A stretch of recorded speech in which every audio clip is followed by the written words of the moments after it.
fucking tired. So I attended TwitchCon this past weekend and met some cool streamers and also almost drowned in a sea of preteens. If you were anywhere near Twitter for the duration of the convention, you will have heard some of the issues that plagued it. A few major ones being the foam pit that injured multiple people, sexual harassment at the Megan Thee Stallion concert, the TwitchCon after party, and the general lack of organization from the staff.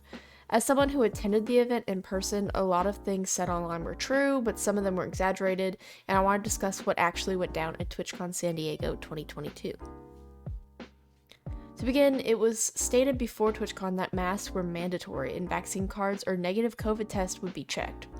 Masks were not enforced and the health check was barely glanced at. A few people on Twitter have pointed out that it was, it could have been really easy to fake a negative test or vaccine card. Bags were also supposed to be checked and be 12 by 12 by 6 and no bigger than that. Bags were only checked if someone set off the metal detector, and there were multiple people who brought in bags far bigger than the stipulated size.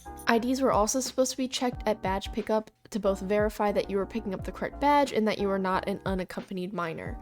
In my experience, IDs were checked. They asked for mine and my confirmation email for my ticket, as well as the same things for my friends, but this may have varied between employees. Apart from this, the first day of the con was very unorganized when it came to lines.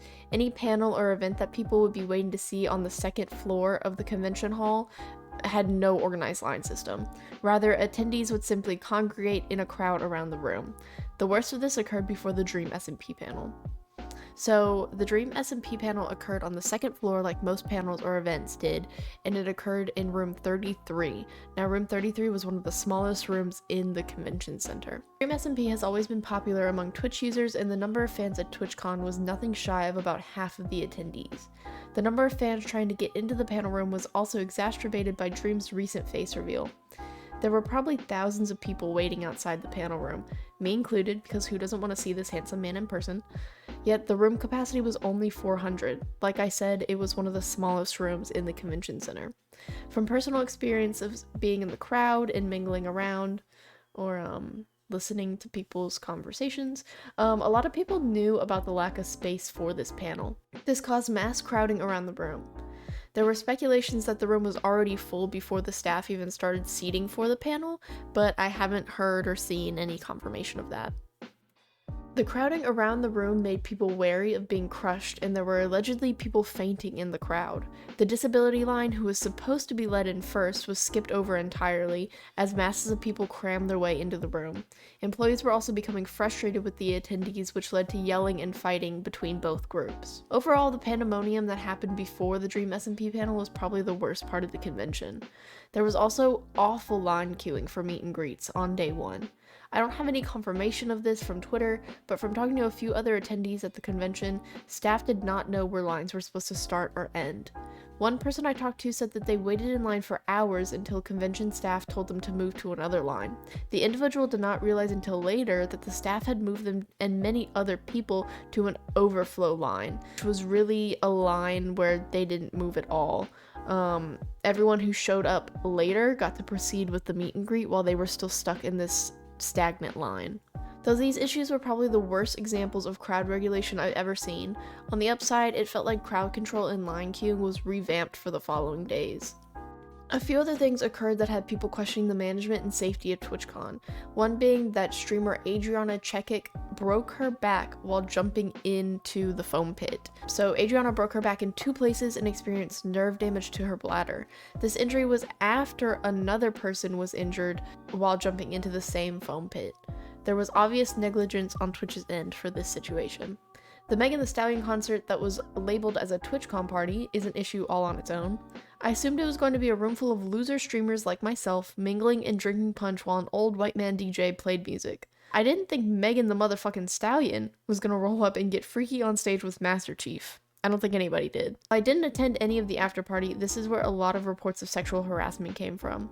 Attendees and some minors at the concert reported being non-consensually touched or grabbed, and that they did not know this was going to be a concert. There was also the issue of someone sneaking on stage and grabbing Megan Thee Stallion before security dragged him out of the venue. My friend officially whelmed had first-hand experience with this individual and had a full conversation with them. They had snuck into TwitchCon without a ticket and had snuck into the after party as well. How? I literally could not tell you, but it highlights more major management flaws within the convention. A few other things occurred that aren't minor, but I want to tack them on to the end here. Call Me Carson was allowed to be at the convention after messaging with underage girls. Amesy was misgendered in their panel, and Crumb was told that she could not wear her box anymore due to safety concerns, even though they had wore the box previous days and others were wearing similar boxes.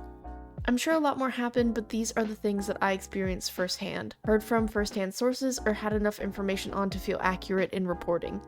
Overall, TwitchCon was disorganized, but not the biggest shit show. Nothing can top TanaCon on the shit show meter. These incidents are part of the reason why I won't attend another TwitchCon unless personally invited back to be on a panel or to appear as a guest. However, in regards to the DreamSMP panel, Carl Jacobs on his most recent stream talked about the conversation he had with Twitch staff about the mismanagement of the lines in the panel.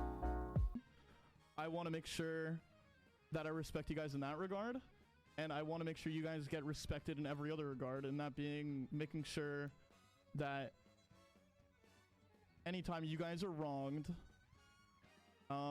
you have a voice through me and other creators to help support that. And honestly, like, if any of you guys were looking for drama out of that, it's just not the case. They were very receptive. A lot of people understood what was going on. All they wanted to do was make it right. So I'm really happy about it. Thanks guys. Thanks for always give your opinions on everything.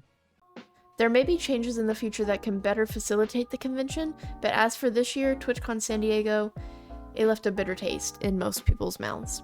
If you guys liked me talking about my personal experience and other people's personal experiences at TwitchCon, please subscribe, like, and share the video around. I'll be doing a few more videos in the near future. One is probably going to be a TwitchCon vlog. The other one is going to be about Twitch. That's been a long video essay in the making. So if you're excited to see those, definitely give a follow and subscribe. But if you have any other questions, leave them in the comments. Or if you want to follow any of my other social medias, they will be in the description below.